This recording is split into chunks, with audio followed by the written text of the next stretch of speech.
Bonjour à tous. Je reviens après un beau week-end à la Sainte-Baume et je voulais vous raconter un petit peu ce que j'avais eu en, on va dire, dialogue intérieur euh, face aux reliques de Marie-Madeleine, à Saint-Maximin pour ceux qui connaissent. Et ça me parlait d'amour, évidemment. Enfin, on va dire Marie-Madeleine, ça parle toujours d'amour. D'ailleurs, euh, dans le dialogue intérieur avec Marie, elle me disait si si on parle de moi et que ça parle d'autre chose que de l'amour, c'est pas moi. En gros, si j'attends quoi que ce soit d'une relation, quelle qu'elle soit, souvent c'est pour les relations amoureuses qu'on va attendre monts et merveilles, mais ça, parfois c'est aussi pour des amitiés, des relations de maître à élève ou la famille, ou je ne sais quoi. Eh bien, si on attend de cette relation qu'elle nous comble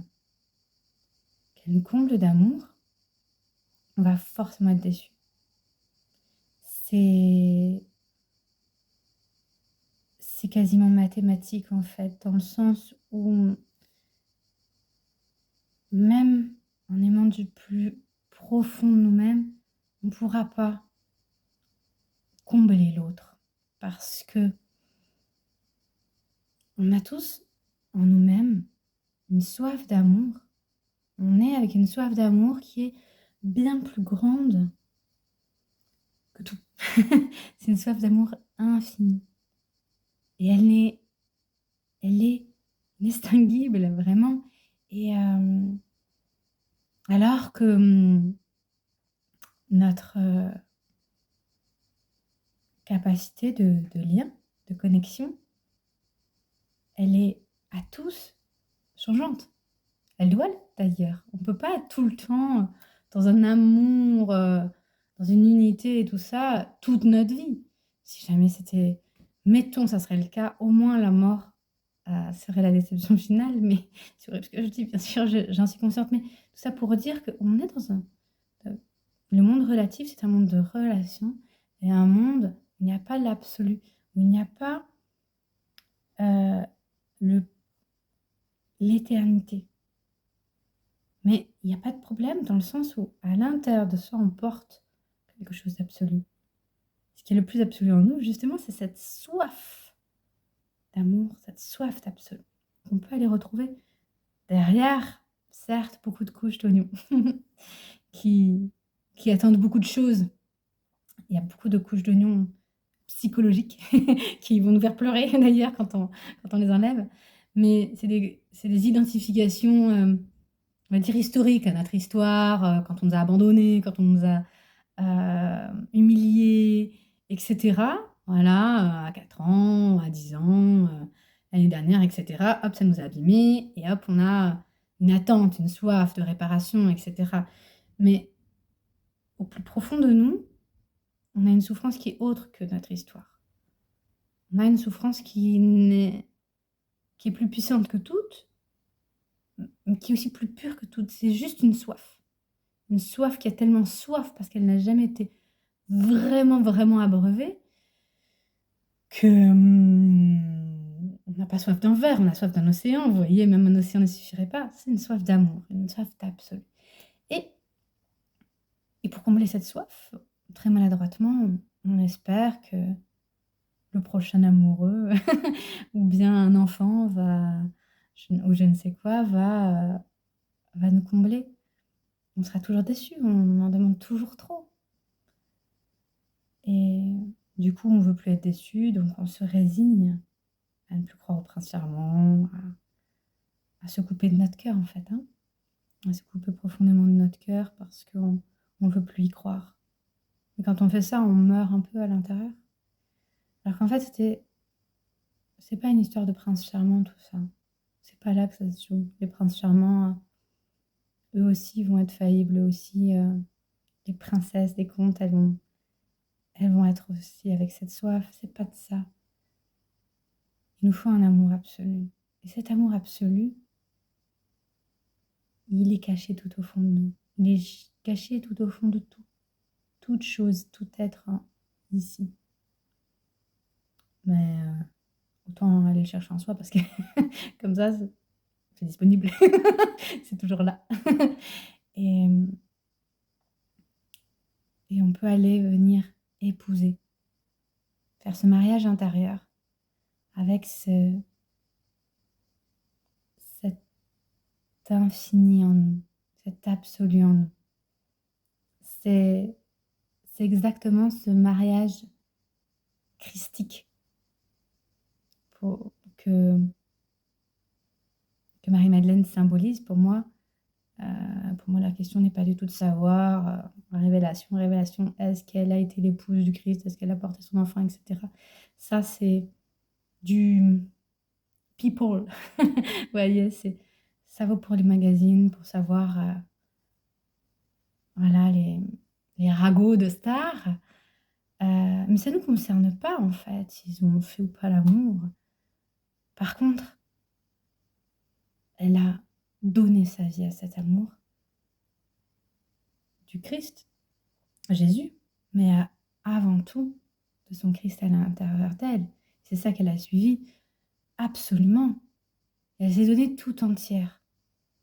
Tous ses désirs, tous ses rêves, toutes ses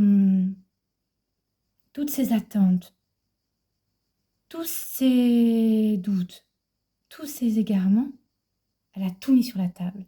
Et elle a dit, voilà, maintenant, je donne tout ça par amour à ce truc innommable. On va dire à ce Christ en moi. Mais je sais que c'est un mot qui peut ne pas parler à tout le monde. Donc ce truc innommable, en vrai, c'est beaucoup plus universel. Mais même si c'est beaucoup plus flou aussi comme mot. Ça, c'est la voix mystique, la voix du cœur, la voix du féminin par excellence, mais elle est tout à fait accessible aussi aux hommes, parce que les hommes ont une part féminine, une part masculine, comme le disait Yannick de Soustenel. L'âme humaine est féminine, parce que justement, elle est l'épouse, la petite promise divinisée de Dieu. Et voilà. Donc, à partir de ça, ça ne veut pas forcément dire rentrer dans les ordres, se faire nonne ou moine, et vivre une vie où on est complètement dédié. Se dédier, ça ne veut pas forcément dire ne pas avoir d'amour terrestre, bien au contraire. Parce que si on est dans ces épousailles intérieures, on va avoir un tel flot d'amour qu'on va déborder d'amour. Et autant que ce débordement va devenir nous-mêmes source d'amour, la source qu'on a à chercher partout à l'extérieur. Et bien, on devient cette source. On déborde d'amour. Et du coup, on va pouvoir aller non plus demander, non plus quémander comme des mendiants l'amour, mais le donner comme des princes, comme des fils et des filles du royaume. Et alors, ça va pouvoir toucher notre vie de couple, nos enfants, nos amis, toute notre famille. On va réussir de mieux en mieux à les aimer à partir de qui ils sont vraiment. On n'a pas besoin qu'ils soient en connexion avec nous, qu'ils soient en face, qu'ils nous ressemblent, qu'ils nous comprennent, qu'ils ne nous abandonnent pas, qu'ils arrêtent de nous trahir et tout ça. On se fiche de leur comportement, en fait. On est dans la patience infinie de l'amour. Et alors, ils sont libérés de nos attentes. Ils se sentent vus, aimés tels qu'ils sont et pas tels qu'on voudrait qu'ils soient. Et alors, le vrai amour peut naître dans la relation. Si on atteint un amour absolu dans une relation qui est par définition, on l'entend, relation relative, alors forcément, on va être plein de reproches parce que ça ne va pas avoir lieu. Pas tout le temps. Et c'est pas que c'est mauvais partenaire. C'est qu'on fait la mauvaise direction à l'intérieur de soi. Voilà. J'espère que cette image, ce message pourra venir inspirer vos amours et que vous pourrez trouver en ces temps de brûlance extérieure, que vous aussi vous pourrez brûler d'amour, mais brûler d'amour comme une source fraîche. Voilà, boire à la source fraîche, devenir source vous-même, tout en brûlant d'amour. Et ouais, je termine sur une phrase de François Mauriac qui dit si vous ne brûlez plus d'amour, d'autres mourront de froid. Voilà. Je vous laisse avec ça. N'hésitez pas à liker la chaîne et à partager, comme on dit. En vrai, c'est vrai que ça aide. Et à bientôt.